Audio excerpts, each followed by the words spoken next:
Hello guys, कैसे हैं आप सभी। Guys welcome to our channel.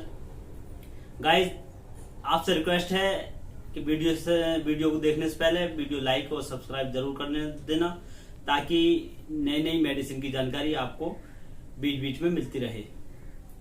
Guys आज जो बात करने वाले हैं वो बात करने वाले हैं खांसी के बारे में। खांसी जो जनरली है वो दो प्रकार की होती है, एक तो सूखी खांसी और एक बलगमी खांसी। तो आज जो टॉपिक है अपना वो बलगमी खांसी का है, ना कि सूखी खांसी का। तो बलगमी खांसी होती कहते हैं और इसका इन्फ्लेमेशन कैसा होता है और इसकी रोकथाम क्या है और इसमें कौन सा सिरप दिया जाए, पूरी जानकारी करेंगे, फुल रिव्यू करेंगे इसका। गाइस ध्यान से देखें।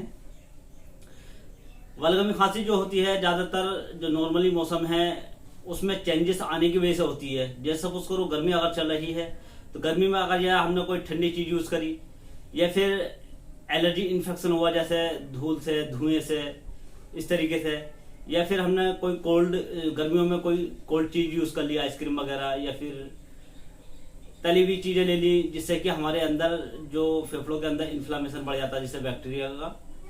और उसके साथ साथ जैसे पहले सूखी नजला सा हुआ, नजले के बाद फिर खांसी होनी शुरू हो गई धीरे धीरे। और इसके लिए सबसे पहले क्या है, एक तो तली हुई चीजों को प्लस दूसरी ठंडी चीजों को, तीसरी धूल धुएं से बचना चाहिए।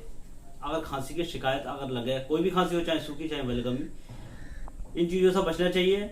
और इसके लिए एक सिरप हम बता देते हैं जो कि बहुत अच्छा यूज है और जेन्युइन है, ट्रस्टेड कंपनी का है। आप उसको लेंगे धीरे धीरे आराम मिलना शुरू हो जाएगा।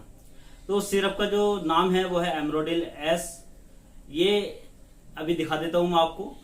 और दूसरी बात, ये मैन्युफैक्चरिंग है इसकी, जो इसकी मार्केटेड कंपनी है वो है एरिस्टो फार्मा, जो एक अपने आप में जेन्युइन और ट्रस्टेड कंपनी है। गाइस इस सिरप को लेने से पहले सबसे पहले क्या करना है, अगर 18 साल से ऊपर है, मतलब एडल्ट है पेशेंट, तो 10 से 15 ml 3 टाइम ले सकते हैं। और अगर पेशेंट चाइल्ड है 5 से 10 ईयर्स का, मतलब 5 से 10 साल का पेशेंट अगर है बच्चा, तो उसको 2.5 से 5 ml के बीच दे सकते हैं। और अगर 3 साल से 5 साल तक का बच्चा है तो उसको 2 ml से 2.5 ml तक दे सकते हैं, दिन में 2 से 3 बार तक। और गाइस इसके साथ तली हुई चीजों से परहेज रखना जरूरी है, ठंडी चीजों से बचना जरूरी है। और जनरली वैसे ही मौसम चेंज होना होता है तब भी बचना चाहिए इन चीजों से। जो मौसम आए जैसी चीजें खानी चाहिए। जैसे गर्मी का मौसम है तो सादा सिंपल खाना खाना चाहिए। ऐसा नहीं कि ठंडी चीजें ज्यादा खाने तो उससे इन्फ्लेमेशन बढ़ जाएगा फेफड़ों के अंदर।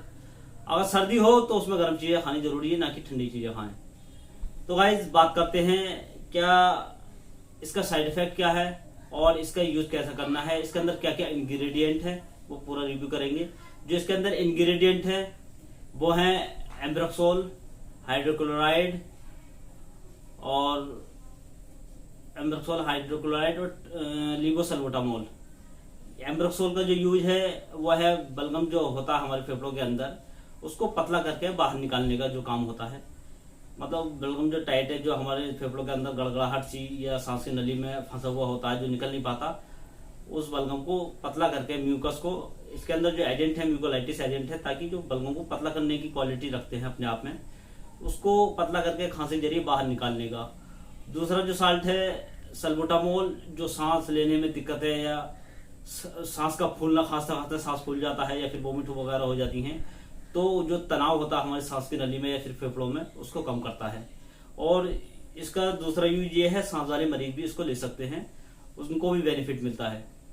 गाइस जो हमने आपको जानकारी दी, अगर अच्छी लगी हो तो वीडियो लाइक और सब्सक्राइब जरूर कर देना। जय हिंद।